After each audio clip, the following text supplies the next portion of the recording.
Why is every mentally unwell woman that follows Game of Thrones or the Song of Ice and Fire series obsessed with Daenerys Targaryen? Not just obsessed with Daenerys Targaryen, but specifically not obsessed with other powerful females within the franchise. Like, you're talking like Arya Stark, Sansa Stark, whether or not you consider her powerful, I think that she is. Marjorie Tyrell, Brienne of Tarth. These other powerful women just don't get the same treatment. They don't get this, like, worship that Daenerys tends to get from, like you said, mentally unwell women. I think I know why it is, but I just want to say as well, this isn't all women. It's specifically the mentally unwell ones. And it's also not exclusively mentally unwell women that worship Daenerys Targaryen. There are also a lot of, let's say, weak men that like to worship Daenerys Targaryen as well because they, fantasize about being dominated by her or something to that effect. I don't know exactly, right? They want to be Jorah. I think that the root of this is like a form of projection or identity fusion where they're seeing like these very vague like themes that they think are positive in a woman, and they're mixing their own identity with hers, and this is like the ideal form of it, even though in like real life and reality this type of being could never really manifest, right?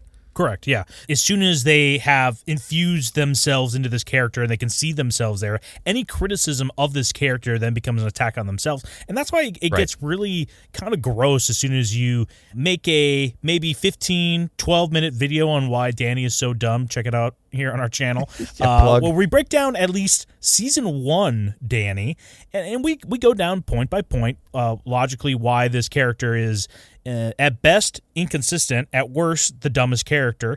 And a lot of people just have this emotional reaction to it. I'm not saying you can't be emotional when talking about Game of Thrones or fandoms. Yeah, we are. And I'm sure it's easy for people to project themselves into her because it seems like she's more of a victim of circumstances. She's not really making a lot of mistakes, and the mistakes she's making are quote-unquote justified. Like when she backs Mary Maz-Dur, right, and says like, oh, you shouldn't kill these women, you shouldn't grape them, you should actually be nice to them, and now we should trust them with the life of my husband. And in doing so results in the death of her husband. But at no point during this are we supposed to look at Dany and go, yeah, you should have known better. You're an idiot. Even though because she's portrayed as 16 years old instead of 14 like she's in the books, she looks a lot dumber. There's more leeway in the books for her, but still really doesn't have that much blame on her hands compared to other characters in the series. Well, yeah. So Dany, the Mary Maz-Dur example is good because I think that when the series begins, you actually do see Dany. She is a victim at the very beginning of the series. She is a victim, and she does, like the Mary Maz-Dur thing, you shouldn't be raping women and pillaging stuff. Like, cultural relativism is one of the dumbest concepts ever known to man. The Dothraki suck. Their culture is terrible. Anybody in the fandom that calls her Khaleesi, I don't know what you're thinking. The Dothraki are animals. They are monsters. Yeah, unsub. So ending their customs, I think, can be seen objectively as a good thing. So the series begins by giving us this positive view of Dany. And honestly, killing Khal Drogo, even if it's not intentional, that is a good thing as well. This dude is a barbarian monster who's done untold damage to how many people's lives, right? But at the same time, the show is concocting this like forbidden romance kind of thing between these two, even though it's extremely predatory and like the exact thing that these mentally ill women we're talking about would usually be super against or whatever. It's one of these legendary moments, Don Boy, like you love to say, with the HR meme, right? Where if Khal Drogo was fat and pale and not that good looking, it would have been called like the Jorah. HR. Yeah, like Jorah. In the books. Yeah, bald alert. But when it comes to Khal Drogo, this tall drink of water, this tall, dark drink of water, he's like, oh, yeah, come into my office, right? Like, no need to call HR anymore. Like, this guy's for me. But as the series goes on, her decisions become less and less clearly morally defensible. But because we have that stuff at the beginning, I think that just helps ease into the idea that, like, she's pure-hearted, her instincts are the correct ones, even though that's just not always the case. But if you're from one of these mentally ill women's point of view, you go through and it's like, well, my like immediate emotional response is telling me that this thing is correct. And my emotions wouldn't be telling me that for no reason. So they must be correct. And luckily I have 3 dragons, 3 nuclear launch codes where if I have any dissenters telling me otherwise, I can just burn them. And that's not me being unreasonably violent or overreacting. That is just me being able to force my correct view into the limelight, and the whole world's going to be better for it. Trust me. For me and you, season 6 through maybe 5 through 8 aren't considered canon. It's all fanfic to us at that point, right? We kind of focus more so what's official within the books, but Dany, she should be following her gut intuition. That her putting her dragons away, locking them up, is the better move to ensure that if you can't control, your unruly kids, you probably shouldn't take them out in public. That's like lesson number one. Dany's just like, okay, just got to lock them up. It's shown by the end of it, no, she just needs to be fire and blood, which is, I don't know, just one of the dumbest, like, yeah, you just got to go kill everybody. That's what's going to prove you right. With Arya, which I think is a way more compelling character, especially in the books, than Dany, Arya loses herself. She's starting to lose herself. Even Sansa, she's actually taking on this new identity, is losing herself in order to escape, in order to survive. What is Dany doing to survive? She's just basically trying to, pick out the men that are simping after her and to see which one actually can potentially, benefit her in the long run, which that is difficult. When you have so many suitors coming up to you, who do you know who's your real friends and who your enemies are? That's understandable. But at the whole time, she has these cheat codes, which are known as the dragons, which we talk about a lot here on this channel, that, Aegon's Conquest isn't even that impressive because you have these dragons, you have these, cheat codes. Anytime you're in a bad situation, you can just use these dragons. And what is the cost of using it? I think Brandon Sanderson, in his lessons on how you should write magic systems, is that there needs to be a cost for it. There needs to be kind of some give and take. Kind. Yeah. Right. There needs to be a limitation. And what's the sacrifice she does? It's like, okay, I'm going to have my dragons do whatever I want, but at the end of the day, what is the negative impact on her? And at least with Arya, when she progresses in her story, she loses more of herself until like within the TV show. Was that season 6? She's like, oh, I guess she gets her vision back, and also she's going back to Westeros. Yeah, but that doesn't count. That's dumb. That's Dany writing for Arya, and that's why I don't like Daniel that much. But for whatever reason, people that project onto Dany love it about her because she's on easy mode. She has no accountability, and when she just pulls out the cheat codes and is able to be the mother of dragons. I think the Arya example is a really good comparison because I think this is where you get like the difference between, and maybe this is just a men versus women thing, but Arya follows a much more male archetype of like the hero's journey compared to Dany, which follows, I don't want to call this like a stereotypical female hero's journey thing. It's just like a more modern interpretation. Like compared to something like Captain Marvel or whatever, where the woman kind of just acquires all the powers with very little sacrifice or like little prolonged sacrifice, Like there's no story that I can think of off the top of my head where the male hero, or like even a female that's written by men, right, where that hero has like a lot of struggle in like the first few scenes that we see him in, and then he goes on to have like hours and hours and installations of content where he's just perfect and succeeds every single time. I can't think of a single thing like that. Dany is like that. We do see her suffer a little bit at the beginning, but it's kind of underemphasized. And if you go by the book lore, she doesn't even get raped by Khal Drogo. Like she gets seduced by Khal Drogo, and they have like a lovemaking session right off the bat. So the show kind of tried to paint her as a little bit more of a victim. And I know she has a miscarriage later on with Mary Mazder and whatever. But the main comparison I want to draw between Dany and Arya, Dany is constantly portrayed as this like unique diamond among coals, right? She is like this unique shaped thing. She has the silver hair amongst all these people with dark hair. She is like the chosen child, possibly Azor Ahai. God help me if she's Azor Ahai.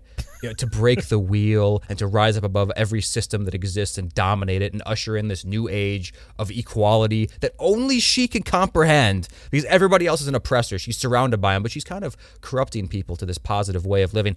Compare that to Arya, who instead of becoming a messianic figure who everybody knows the name of and worships, she becomes no one, right? She has no identity now, has no glory, nothing like that. She's just on her own grind. And that is a much more like male-centric view of what a hero is, I think, right? It's like, we're not doing it for the glory. Yeah.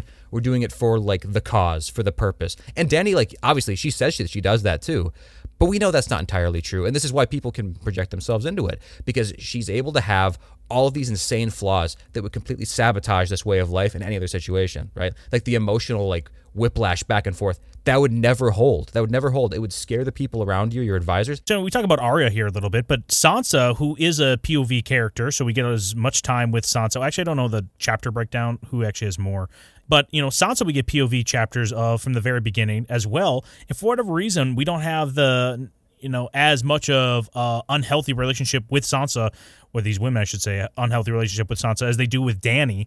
And is that just because Sansa doesn't have, dragons, some power around her? Is it just her setting, who she's surrounded by? What is the reason you think why she doesn't have a cult-like following behind her? It's because she's submissive. It's because she is embodying like the typical way that women actually are forced to behave in these situations, because it is a male like dominated environment, or at least like a politically strength dominated environment, because like, arguably Cersei is one of the most powerful people, right? And she's a woman. So you can't really say it's totally male dominated, but in Sansa's situation, what can she do? Like if she was a man, she could maybe hope to fight her way through whatever situation comes her way. Like she wanted to get brave, you know. There's a chance. There's a chance that she could like slip past the Hound or pull a fast one. But like Sansa in a dress up in the tower, like there's just no way she couldn't do anything. It's impossible. So she has to use these like traditionally feminine tactics, which would include much more like a Marjorie Tyrell kind of thing, which is what makes Marjorie Tyrell so cool, by the way. But it's like this manipulation. It's non-aggressive. It's non-violent. Whereas Daenerys doesn't have to do that at all. And you know what else helps too a lot is that Sansa is totally isolated in King's Landing and wherever else she goes. She's like just maybe has one ally here or there, like Tyrion, and he is not that powerful. Versus Daenerys, who for some reason, even though she's not that appealing of a person, she seems to be a bug zapper that attracts all of these ideal men and like quality women, but not quite to her level, because you know women are they don't like being around other women that can compete with them, right? They don't like that. They don't like that. But they pretend to be women supporting women when they are lesser status than her. And she does the exact same thing. Missandei is the perfect example. Like, oh yeah, I like you, Missandei. You're very pretty and powerful, but don't forget you're my slave, okay? What I mean by that is you have Jorah, Barristan, Grey Worm, Daario. These are men that have like ideal male qualities, right? These guys can protect the shit out of you. You're not going to be turning these guys away. They're, for the most part, pure-hearted. They have like a really good moral compass, or they're portrayed that way at least. And they just simp over her hand and foot. They do whatever she wants. They never turn their back on her, even when she's making the worst genocidal decisions ever, or rolling up to Meereen and completely upheaving their whole society.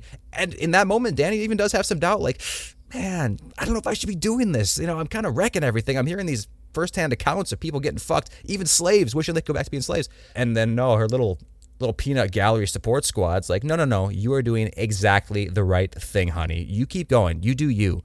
And she's just like, you know what? Vibes. I agree. Yeah. Like I like that. I'm going to keep doing this, which is totally unacceptable. Sansa can't do it because she's in a realistic situation. Dany can do it because she's in a fucking sand playhouse. Yeah, and it's maybe not 100% fair to compare Sansa and Dany, because Dany's just on a totally different arc, right? Dany's actually the rise to power, and Sansa is way more in a imprisoned or, trapped in the basement or attic situation, right? Where she can't escape, and she's way more, just inherently more reactionary and has to be more passive than Dany is. But comparing her to Marjorie, Dany to Marjorie, or Dany to Cersei, we do get her POV later on. And I know she's kind of portrayed as like the bad guy for the most part. And it doesn't look like George is trying to make a similar character arc for Cersei as he has done with Jaime. But with Cersei, she is ruthless, right? She uses her power. She's able to wield it similar to Marjorie, maybe not nearly as eloquently. But Cersei, she does not have the idealistic or ideology behind her. Cersei's not trying to break the wheel. Cersei just wants power. And I think because she's so upfront about it, I think people don't like that. Even though that's kind of what Dany wants. Dany says she wants, freedom for everybody, or what do you want to say? What does she want for the slavers? Their freedom, right? But does she want their freedom or their well-being? We see that it was kind of better when they were slaves at a certain point than when they were independent, right? So do you think it's just because Dany has this ideology and it's just so thinly portrayed as I am altruistic, and Cersei is way more, ruthless and selfish? That's the reason why there's such a disconnect between these two characters in the fandom when it comes to mentally unwell women? Oh, yeah, because I think mentally unwell women are extremely superficial, and I think that they cling on to things like that are super surface level, because it's like they're very insecure, right? They're extremely insecure. And this goes for weak men as well, okay? I'm not saying only mentally unstable women, but it's the surface level stuff. They see a woman who, like you say, is altruistic. The narrative shows she's altruistic. The good guy music plays while she's on screen. And she's not down in the mud like Sansa. No. She's on a pedestal, and she's being tended to and catered to by these like super good looking, super noble men. And the women look up to her too, and all of the small people praise her because her actions and her opinions were validated, right? Like that's a huge part of it too. Like, I want my thoughts to be validated because I know that my thoughts are the correct ones. I'm not being unreasonable. I know that if I could just allow my emotions to run free, it would turn out positively just like this. That's what it is. Versus when you have somebody like Cersei, she's portrayed as evil. Like the bad guy music plays when she's on the screen. Her grasp for power is portrayed as more negative and schemy, and it definitely is, by the way. But she's, like you said, man, she's playing the exact same game as Dany, just in a different way. And by the way, there really is no defending the hate of Cersei over Dany. When we see Dany on screen commit the genocide of King's Landing in, the non-canon, whatever, season 8 of Game of Thrones, and that did not sway any of these mentally unwell women. Yes. That's the reality. It didn't. They say like, oh yeah, it was wrong what she did, but she felt like it was the right thing to do at the moment. It's like, the ends justify the means, right? That this is what is going to have to happen for the wheel to break, right? Yeah, what are the ends again? It's something you mentioned earlier about the superficialness that some of these people have with this fandom, or at least with Dany. Why do they love Dany more than, let's say, Brienne of Tarth? Brienne of Tarth is shown as some person who is very, very altruistic, wants to do good for the people, for characters we like Catelyn and the Starks. But there's not a fervor around Brienne. Is it just because of the dragons? Or is it because none of these women want to obsess themselves over a manly built woman, a basically pro athlete softball player of a woman? Yeah. Is that just not and I understand why it's not, because if you're looking at things at a very superficial level, like if I had to do outline, I had to pick my date for guess who's going to be your next date, dumb boy? Is it going to be contestant number A, built like Dwayne The Rock Johnson, as tempting as it is? Yeah, I was going to say. Don't look at my search history. Or this just kind of probably great in shape, no flaws woman. It's really hard. Which one do I pick? And even if they won't admit it, this is a part of it too. Like, I would love to see these women be like, no, it's not. It has nothing to do with the superficial aspect of it. It's like, yes, it has everything to do with it. Yeah, bullshit. It doesn't. If that was true, then Brienne of Tarth would be number one, because it's like a really romantic kind of story. At least it seems to kind of be going that way. Like at a certain point, they should have felt that way, because she is this person who's not widely loved, but she's very skilled. She struggles a lot, and then she starts getting attention from Jaime, like the hunk of the realm, right? Like this dude's super good looking. But then again, he's kind of portrayed as a bad guy too, so maybe that's kind of a part of the reason why. Oh, girls love bad boys. Yeah, but they don't love maybe bad boys that, fuck their sisters or whatever. I don't know. Maybe they do. Let us know in the comments, girls. If you like bad boys that fuck their sisters, I'm curious. They really do love that, but they'll tell themselves they don't. Yeah, they also say that they love ugly girls. Like, oh, she's so pretty in her own way. But guess what? They fucking don't. Oh, yeah. No, they don't. They turn around and then they roast them behind their fucking backs. That's exactly what they do. And that's the same thing with Brienne of Tarth. These girls would have Brienne of Tarth in their profile photo. That way they could just show that their mid beauty looks amazing compared to Brienne of Tarth. That's what they would use her for.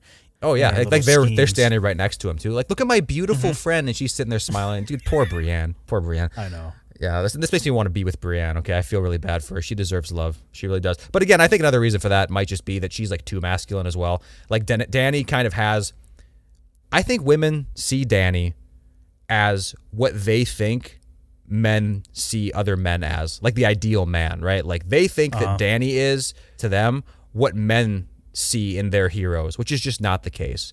Like, we don't like that. We like constant struggle, dude. We like constant turmoil, constant struggle. If anybody's ever seen the Robert Eggers movie, The Northman, right? Like, this dude spends his whole life being a slave, being a barbarian, just murdering people, being a grunt for his whole life, just to get revenge on the guy who took his father's throne, even though there's no glory for him in it at all anymore, right? There's none.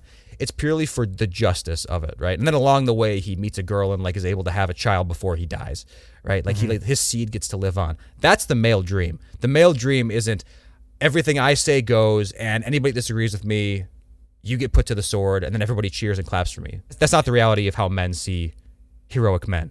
Yeah, exactly. One of my favorite Greek mythological figures is Sisyphus, right? Pushing the boulder up the hill. And the idea, I'm trying to remember who says, comment down below if you can remind me, because I'll probably just Google search right after we're done recording this. But the guy that says Sisyphus must have a smile, because that's even better, because if you think oh yes, I'm going to suffer for this, and even though it's going to roll right back down the hill every day, just like life, just this constant struggle, I'm going to learn to enjoy it and find purpose in it. And I think that's why people latch on to Dany so much, is because what's Dany's purpose? What's driving her to reclaim her throne that she's never even seen before? Like, what does she want to do? You know? Well, that's it right there. She doesn't find purpose. She has it already. She just has it. It's always been there. It's always been correct. It's always been the thing that she was meant to do. And so any means justifies that end. And it's morally upstanding. It is funny to see some of these women that will defend Dany tooth and nail, and they'll be the first one to criticize either Dune or all these other properties for having this white savior complex, even though Dany is textbook definition white savior. Hey, thanks for watching this video. Be sure to subscribe if you want to see more content like this, and smash that like button. Or not, we don't care.